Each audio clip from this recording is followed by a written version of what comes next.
Hello everyone, मैं chapter number 2 पढ़ाने जा रही हूँ। जैसा कि चैप्टर नंबर 1 से शुरुआत करते हैं, लेकिन मैं चैप्टर 1 आप लोग के समक्ष पढ़ाऊँगी। चैप्टर नंबर 1 थोड़ा टफ होने के कारण वह मैं आपके समक्ष पढ़ाऊँगी। चैप्टर नंबर 2 आसानी से समझ सकते, इसलिए यूट्यूब के माध्यम से मैं चैप्टर नंबर 2 को पढ़ाने जा रही हूँ। तो चैप्टर नंबर 2 का स्टार्टिंग है, उसका चैप्टर नाम है कुलस्य आचार्य। हमारे कुल की मर्यादा। कुल की मर्यादा क्या है, कुल का ट्रेडिशन क्या है, उसे हमें कभी भी उसका उल्लंघन नहीं करना चाहिए। वही इस चैप्टर का मेन उद्देश्य है। तो सबसे पहले इस चैप्टर का इंट्रोडक्शन पढ़ते हैं, उसके बाद इस चैप्टर को पढ़ेंगे।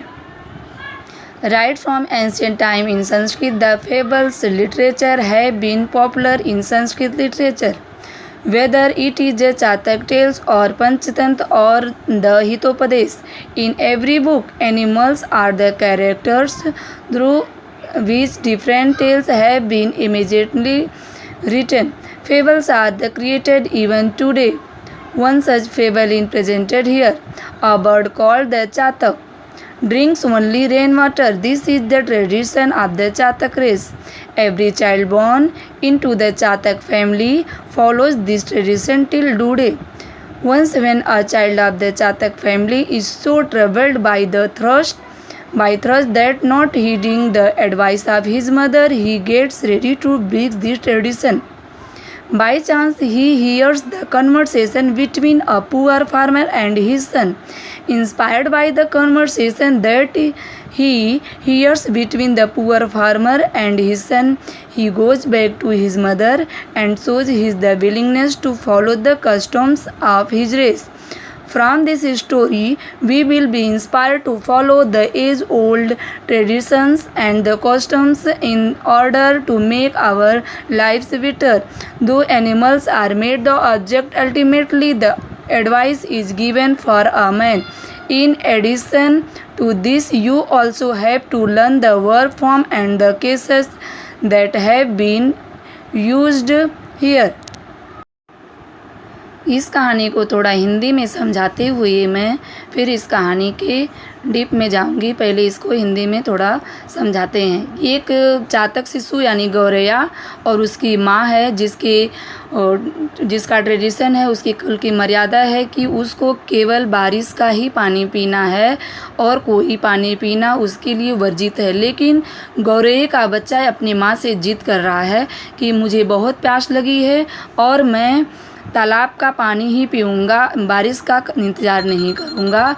वही इस चैप्टर का मेन उद्देश्य है। तो आइए गौरैया चातक शिशु अपने माँ से क्या कहता है, वह चैप्टर पढ़ते हैं। एक चातक शिशु आसीत, एक गौरैया का बच्चा था। सह एकदा, वह एक बार तृष्या पीड़ित, प्यास से पीड़ित, प्यास से व्याकुल, जनन्या माँ के समीपम पास व्रजति आया, वदति बोला, च और अम्ब माँ। एक बार एक गौरैया का बच्चा था। वह एक बार प्यास से पीड़ित होने के कारण, व्याकुल होने के कारण माँ के पास आया और बोला, माँ तृषा माँ पीड़ित, मुझे बहुत प्यास लगी है। अहम जलम पातुमिच्छामि, मैं जल पीना चाहता हूँ। सम्प्रति मेघ जलम न मिलति, इस समय बारिश का पानी नहीं मिल रहा है। अतः इसलिए तड़ाग जलम एवं, तालाब का पानी ही, तड़ाग जलम, तड़ाग यानी तालाब, जलम यानी जल, एव यानी ही, तालाब का पानी ही, पातुम पीना, इच्छामी चाहता हूँ। हे माँ, अभी जो है मैं बहुत प्यास से व्याकुल हूँ और बारिश का पानी ना मिलने के कारण मैं तालाब का पानी ही पीने जा रहा हूँ। जननी वदति, माँ बोलती है, बाल हे मेरे बच्चे, वयम तू, हम लोग तो मेघ जलमियो पिबामः, तालाब का पानी नहीं पीते हैं, बारिश का ही पानी पीते हैं। तड़ाग जलम ना पिबामः, तालाब का पानी नहीं पीते हैं। एषः यह अस्माकं कुलस्याचार्यः, यह हमारे कुल की मर्यादा है। अतः इसलिए तुम तड़ाग जलम पातुम न शक्नोसि, तालाब का पानी नहीं पी सकते। इति ऐसा। चातक शिशु कथयति, गौरैया का बच्चा कहता है, अम्ब, हे माँ, महती में तृषा, मुझे बहुत प्यास लगी है। अधुना अभी आकाश में मेघान बादल न पश्यामि, नहीं दिख रहे हैं। कदा मेघ वर्षति, कब बादल वर्षेगा। कदा च अहम, कब मैं मेघ जलम पातुम शक्नोमि, बारिश का पानी पा सकूँगा। इति न जानामि, ऐसा मैं नहीं जानता। अतः इसलिए तृष्या पीड़ितो अहम, प्यास से व्याकुल मैं तड़ाग जलम, तालाब का पानी पातुम गच्छामि, पीने के लिए जा रहा हूँ। जननी पुनरपि चातक शिशु बोधयति, माँ जो है दोबारा फिर अपने बच्चे को बोधयत यानी सीख दे रही है, बता रही है, बाला, हे मेरे बच्चे, न अयम, यह जो है नहीं है अस्माकम कुलाचार्य, यह हमारे कुल की मर्यादा नहीं है। कुलाचार्य, कुल की मर्यादा सदैव रक्षितव्य, सदैव उसकी रक्षा करनी चाहिए।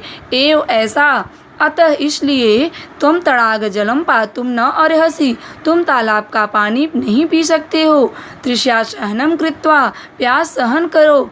मेघस्य प्रतीक्षाम कर्तुम अर्हस्त्वमि, बादल आने की, बारिश होने की प्रतीक्षा करो। जनन्या कथनम, माँ का कहना अश्रुत्वा, अनसुना करके चातक शिशु, गौरैया का बच्चा, तड़ाग जलम पातुम, तालाब का जल पीने के लिए, तड़ागम गंतुम निर्गच्छति, तालाब के पास जाने के लिए चल देता है। मार्गे परिश्रान्तस्य यदा एकस्य कृषकस्य गृहस्य समीपे तिष्ठति, मार्ग में रास्ते में थोड़ा आराम करने के लिए, यदा यानी जब, एक कृषकस्य किसान के, गृह के यानी घर के, समीपे पास, तिष्ठति यानी बैठ जाता है। तदा तात पुत्र्यो, तब वह तात यानी पिता, पुत्र यानी पुत्र, पिता और पुत्र की वार्तालापम, बातचीत, कन्वर्सेशन शृणोति, सुनता है। कृषकः वृद्ध मरणासन्न च आसीत्, किसान बूढ़ा हो गया है और मरने योग्य हो गया है, मरने वाला है। तस्य समीपम स्थित, उसके पास बैठा, तस्य पुत्र, उसका पुत्र, तस्मै कृषकाय कथयति, उस किसान से कहता है। किसान का पुत्र अपने पिता से क्या कहता है? तात, हे पिताजी, अद्य, आज, मार्गे, रास्ते में, मया, मुझे, धन स्यूतः प्राप्त, धन का खजाना, धन से यानी पैसे से भरा हुआ, बैग, स्यूत यानी बैग, धन यानी पैसे, पैसे से भरा हुआ बैग, प्राप्त मिला। तस्य दर्शनात्, उसके दर्शन मात्र से ही, आनंद जाता, उसको देखने से ही मुझे बहुत खुशी मिली। तेन मदीयम दारिद्र्यम नष्टम भविष्यत, अब इससे हम लोगों का दरिद्र नष्ट हो जाएगा। इति विचार्यम धनसूत्य ग्रहणाय अहम हस्तम प्राचार्यम, ऐसा विचार कर वह धन का बैग पाने के लिए मैं अपना हाथ बढ़ाया, मैं अपना हाथ फैलाया उसको लेने के लिए। किंतु लेकिन तदेव मया भवदीय उपदेशम स्मृत, लेकिन आपके द्वारा दी गई सीख, उपदेश स्मृत यानी मुझे याद आ गई। अन्यस्य धनस्य ग्रहणम, दूसरे का धन ग्रहण करना, अस्माकम कुलाचार्य न इति, हमारे कुल की मर्यादा नहीं है, हमारे कुल की मर्यादा के विरुद्ध है। अतः अहम तम धनस्यूत तत्रैव अत्यज्यम, इसलिए मैं वह धन से भरा हुआ बैग, पैसे से भरा हुआ बैग, तत्रैव वहाँ ही, अत्यज्यम छोड़ आया। चातक शिशु शृणोति सब सुनता है, सह विचार्यति और वह विचार करता है।